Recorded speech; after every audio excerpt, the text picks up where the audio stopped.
बोली सतगुरु महाराज जी की जय, सच्चे दरबार की जय. Today we are presenting the weekly Satsang from Akhand Gyan, the monthly magazine from Divyajyoti Jagrati Sansthan, and is inspired by His Holiness Shri Ashutosh Maharaj ji. This article is from January 2013 and the topic is Hit at the Cause of Your Bondage. Aren't we also like those free slaves? Yes, we are. Due to ignorance of our real nature, we continue to remain as the slaves of our mind and senses. The Great Almighty gave us precious breaths, which we require to be converted into pearls of salvation. But the ignorant human being turned those invaluable breaths into stones that are hitting him back and forth into an endless bondage of births and death. What a pity! Expressing this condition of ours, someone has beautifully remarked, see what I have done in this life. First, I was dying to finish school with good grades. Then I was dying to get admission in a good college. Then I was dying to have good career. Then I was dying to get settled by marrying. Then I was dying for having children. Then I was dying to make my children grow up and settled. And today, when I am taking my last breath and I am on the verge of dying, I am repenting that I might everything. I actually forgot to live. Indeed, true. Nowadays, our life has become a race course. All the time, we are running to acquire materialistic wealth and after different relationships. Winning one thing makes us successfully cross one step in the race. But then, when other goes ahead of our achievement in the next step, we run even harder for some other worldly desire. And the entire life goes in futile running. These clutches of worldly desire pose a hurdle in our journey to salvation. But the moot idea is, does that mean we should not aspire for anything in the world? We should not aim at studying to get good degrees? We should not go in for a job or perform other household activities? Should we renounce everything in order to break the cycle of birth and death? Do all our worldly activities actually put us in the bondage? To know the answers, let's roll back into history, where a householder, King Janak, is putting a similar query before his master Ashtavakra. The king asked, "Master, how can one attain liberation?" In the answer, the sage replied, "You are internally free. You are sole witness of all things. However, if you are witness yourself as a separate, then you are bound." Saint Ashtavakra pointed to the root cause of our bondage, in other words, our ignorance, because of which we fail to perceive the truth or reality. Just ponder over this incident. On the island of Jamaica, on 31st July 1838, 10,000 slaves gathered for a grand celebration. The reason of joy was the new Emancipation Proclamation Act that abandoned slavery on the island. On that day, they constructed a huge coffin and dropped in it the slavery instruments comprising of whips, iron, rods, chains, and servant garments. Then they raised their voice in unison. "The monster is going, evil is dead." And they buried the coffin. That night, the heart of each one of those 10,000 slaves cheered on getting freedom. However, there was one dark side of the incidents. While many celebrated their freedom, there were also those who continued to remain as slaves serving their cruel bosses. Why? Because they were ignorant of the Emancipation Proclamation Act. Brothers and sisters, aren't we also like those free slaves? Yes, we are. We are blessed with the human garb, which is like an open declaration by God of an opportunity to abolish our slavery in the hands of the mind and the senses, which trap us in the cycle of birth and death. However, due to ignorance of our real nature, we continue to remain as the slaves of our mind and senses. And on the top of that, another great mistake that we commit is that we try to come out of this ignorance with the help of our mind only. Our approach is somewhat similar to what was once adopted by Mullah Nasruddin. Once a man went to Mullah Nasruddin and said, "Sir, please do something. I'm suffering from a severe stomach ache." On listening to his problem, Mullah immediately got up from his seat. He took a stone and smashed the man's finger with it. The person yelled, "Oh, crazy being, what have you done?" Mullah replied with a smile, "Ah, see, your stomach ache is gone. Problem solved." Such impracticality reflects from our approach as well in our attempts to attain liberation. Saint Ashtavakra said to Janak, "You are in all things, and all things are in you. But be cautious with the narrowness of the mind." The sage further exclaimed that the mind itself is the big cause of your bondage. The mind craves for this and grieves for something. It likes one thing and rejects another thing. It is now angry and it is then happy. By this way it makes you bound. Now here another question arises. To attain liberation, if we cannot dispel the darkness of ignorance through the mind, then how can ignorance be removed? To this the sage replies, "Human goes for trying all kinds of paths, but he neglects the self, the supreme consciousness." The sage thus revealed the secret of freedom to Janak. Due to ignorance of oneself, the world appears, and by knowledge of oneself, it appears no longer. From ignorance of the rope, a snake appears, and by knowledge of it, it appears no longer. That is only in the light of true knowledge. When one sees his real self, the divine consciousness, the forest of ignorance gets burned. Therefore, search for a master who can make you see your real self, in other words, God, within you. Look for a sage who can actually stand on the true meaning of the word Guru. Gu denotes ignorance and Ru means its removal. Guru is therefore the one who removes ignorance and opens up the gateway to experience the true self. And when one gets to know his real self, he actually discovers the secret of happiness. By understanding that I am the same pure consciousness that pervades every atom of this cosmos, one becomes happy and free from distress. Just as a glass is unable to reflect our image because it is not insulated with polish, but the same glass, when polished and turned into a mirror, easily reflects our image and we can see ourselves in it. Likewise, if we keep ourselves insulated or polished with the meditation of Brahmagyan, we will be able to see our real self.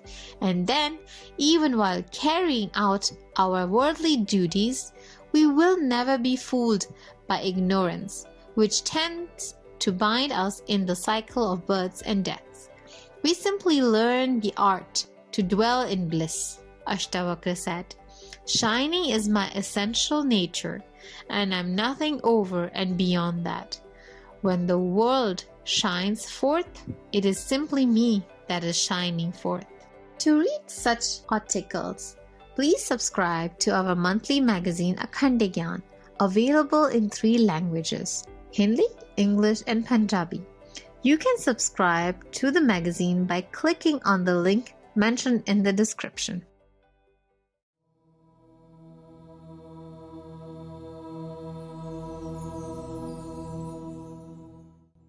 Thank you for listening to this enlightening reading on Akhand Gyan. On behalf of DJJS Jagrati Sansthan Overseas, I now request you to sit in a comfortable posture. Close your eyes and concentrate on your breath. Inhale with a long and deep breath in, and exhale with a long and deep breath out. As you concentrate on the coming and going of your breath, please take these invaluable moments of peace to contemplate on the importance of the message that you just heard and how this lesson can be applied to your life today.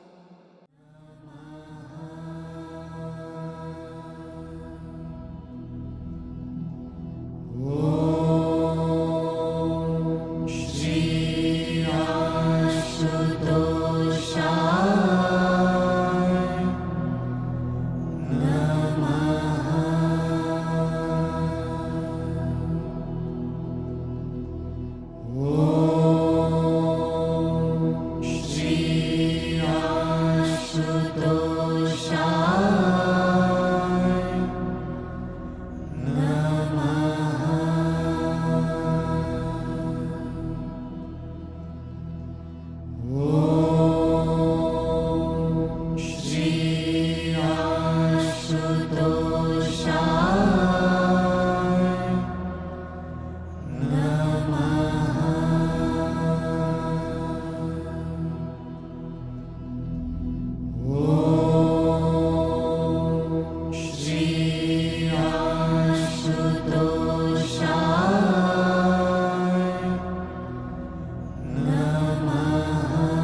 Namah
Om